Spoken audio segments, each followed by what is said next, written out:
It's Lisa, here with a fun DIY project for you. Did you know that My Digital Studio is a great tool for doing DIY projects? Well, it is, and I've been having a lot of fun with it. What you see in front of you are some layouts that I made to make tile coasters, and I've made 4 here, and the really cool thing is once I have my designs, I can make as many of these as I want, so I can quickly create sets of tiles if I like.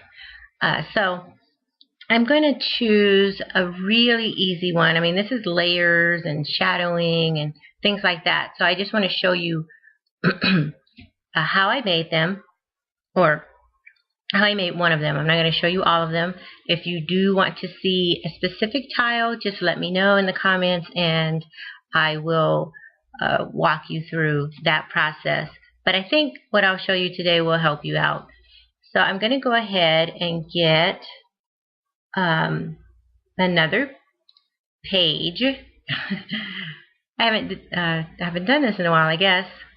Oh, here we go. Of course, insert. So I want to add a blank page. And then my first thing was to get a shape so that I could create a 4x4 area to work with. So I'm going to grab this square.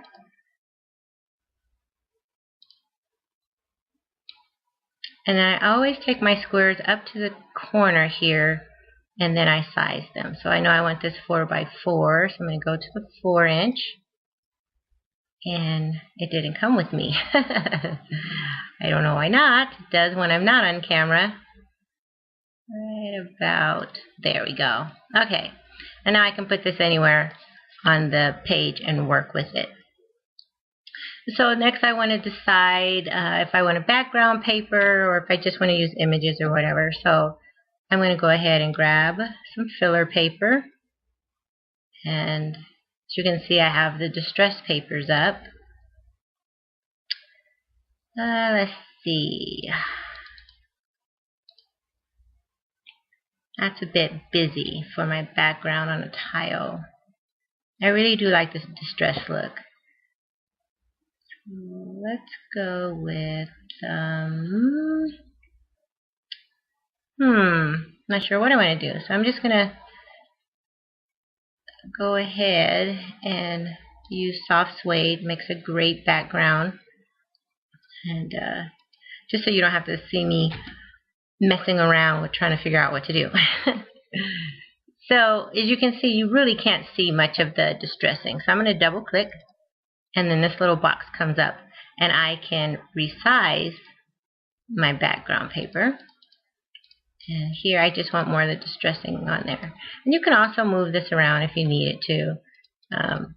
You know, if you just want like a certain part of it, but I want that right there like that. And there we go. Okay, and then I'm just going to grab, I'm going to go up here to insert, and I'm going to go global, just grab a flower. Nothing too fancy. And then there's a bunch of flowers, and looking for the one I've already used.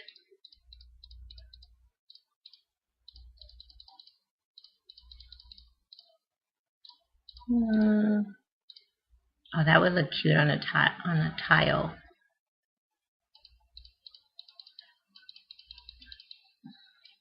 Oops.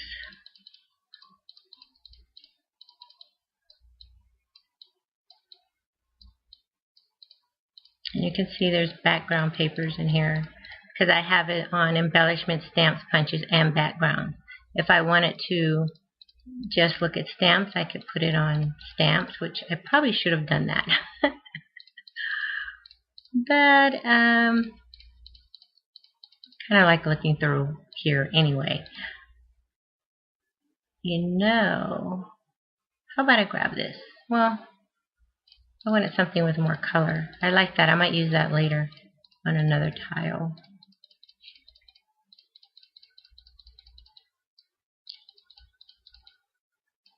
Okay, so I used this one. I think I'll use this one this time. Just so it's a little different, but not too much so. This is supposed to be a quick video. I'm just going to move that up here. And you know what? For this particular image, that's the wrong color filler paper. So I'm going to grab a different color. I'm still going to keep with the distress look. Let's see. That might be kind of dark, but let me see. And again, I'm going to have to go and double click that. Bring the distressing more onto my little square.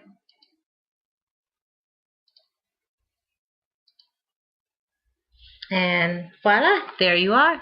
So the next thing I would do, go back to the first page, is I would print this up. Now I printed it up on just copy paper and let it dry completely, and I have to tell you, it is looking wonderful. I was concerned that the ink would bleed, but it is not bleeding.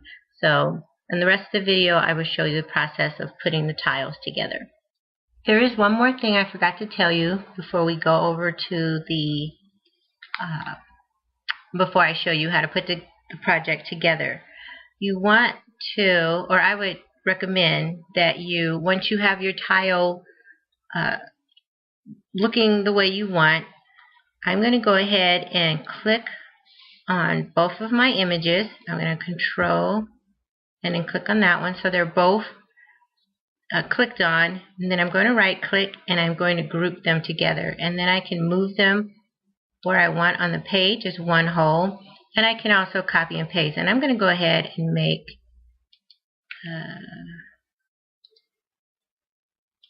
I think I'm going to make a set of 4 of these, so I'm going to go ahead and do that now.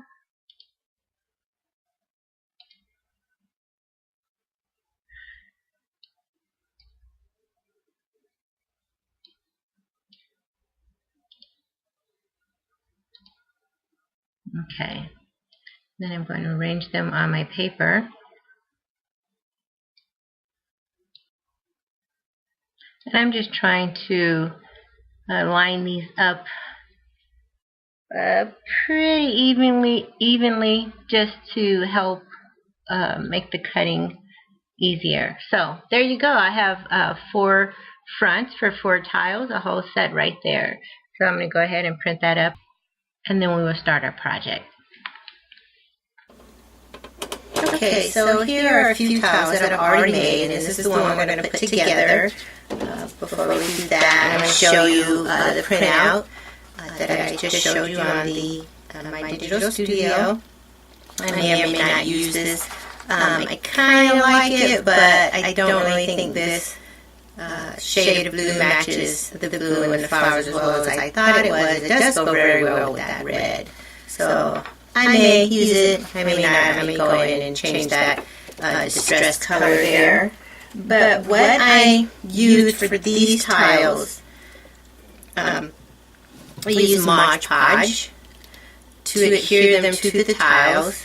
And then I have this sampler set that I got from Michael's, and it has all kind of different Mod Podges in it. And I mainly got it for this, believe it or not. I wanted to try it before I went at a large, well, actually I wanted to try several of the different types that they had. I used the matte and I used the gloss before, but they have other ones as well that I hadn't used, so I wanted to see which that I like. So I covered the tops of these with a layer or 2 of this is their outdoor Mod Podge. And I figured it would be great because if you want to use these tiles as coasters, you can use them just as art and put them on a little frame. But if you want to use them for coasters, of course, they have to be waterproof. So I thought I would try this. You could also, people have used crystal effects, and I have used it before. I always start with the Mod Podge underneath and on top. And there are times when I have only used Mod Podge, and there are times when I've used this as my top layer. And these are just a few tiles that I've made in the past. But this is a designer series paper, and believe it or not, that stays on ink and with a stencil that we used to have. And it's one of my favorites, actually. And then this is just designer series paper. And this one was I stamped onto tissue and put that on there. It has an interesting effect. The colors did bleed a bit, but it's okay. You know, it has an artsy look. I could put it in a frame and use it as art. So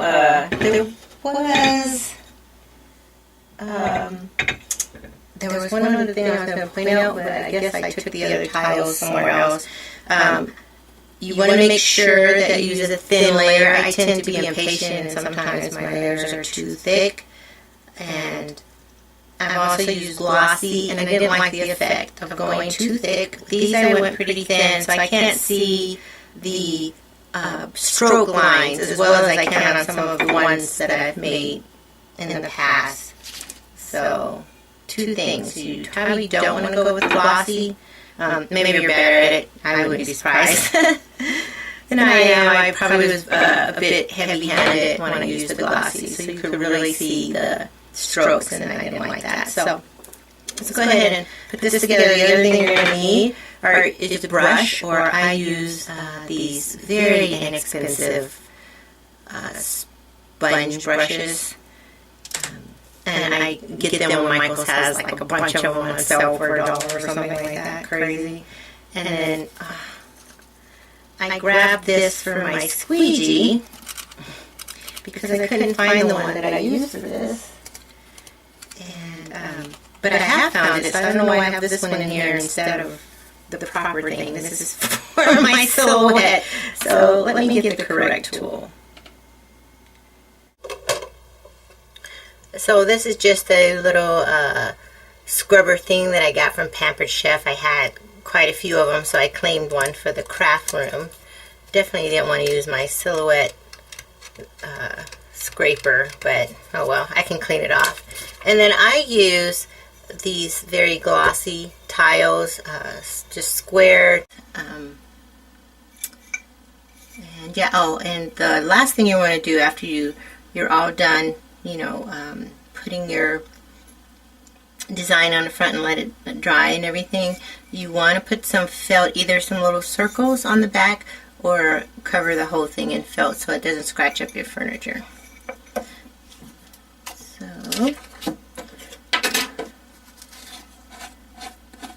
oh yes, and baby wipes. Always need baby wipes in the craft room. So I'm going to put a thin coat of this edge to edge on this tile.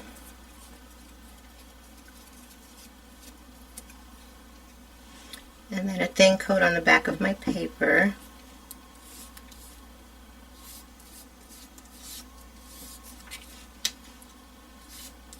Well, not that thin, maybe. Actually need to be able to spread it on.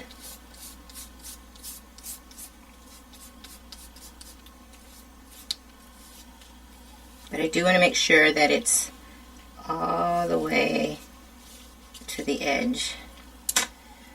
And then I'm going to center that onto my tile.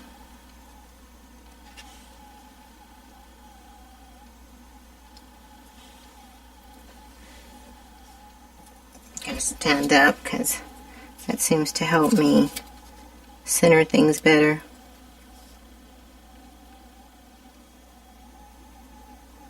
Even when I'm making my cards, I have to stand up. Okay, I'm going to get my little squeegee thing and make sure I get all the bubbles out.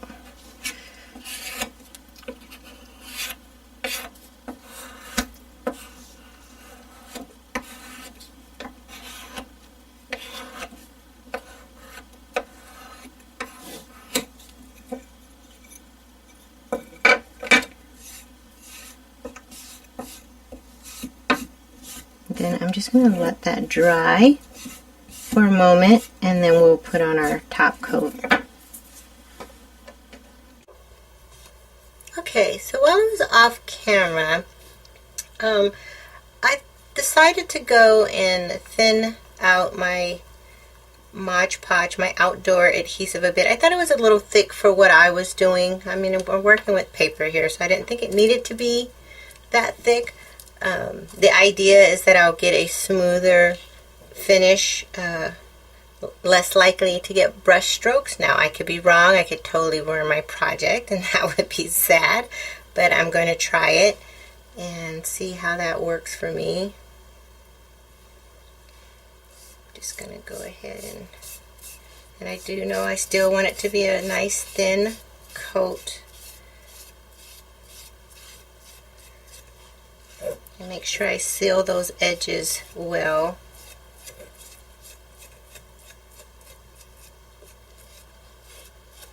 I see a bubble trying to creep up. I'm going to go ahead and use my squeegee. Make sure I have no bubbles, because that would also ruin the project.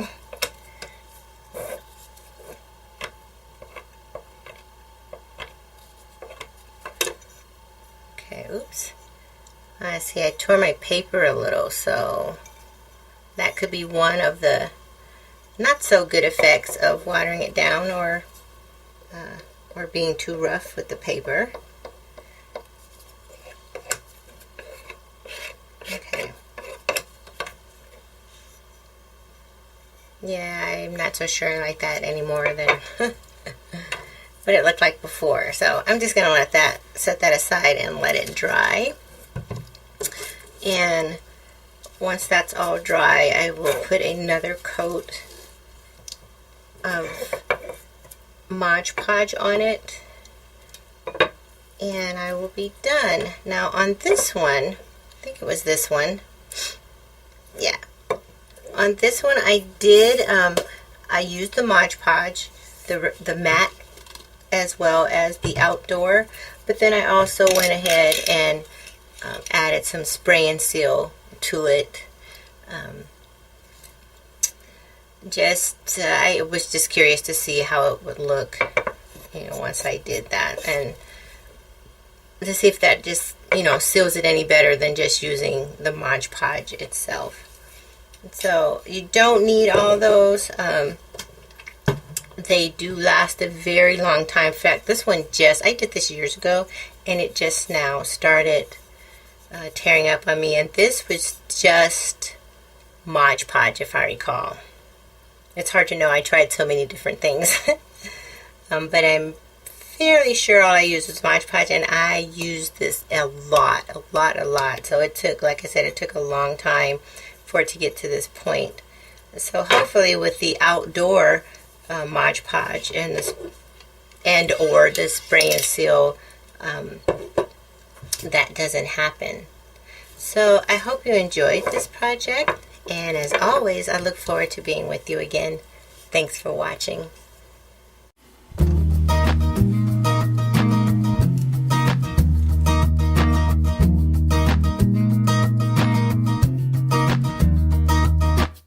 Sometimes a friend is all you need.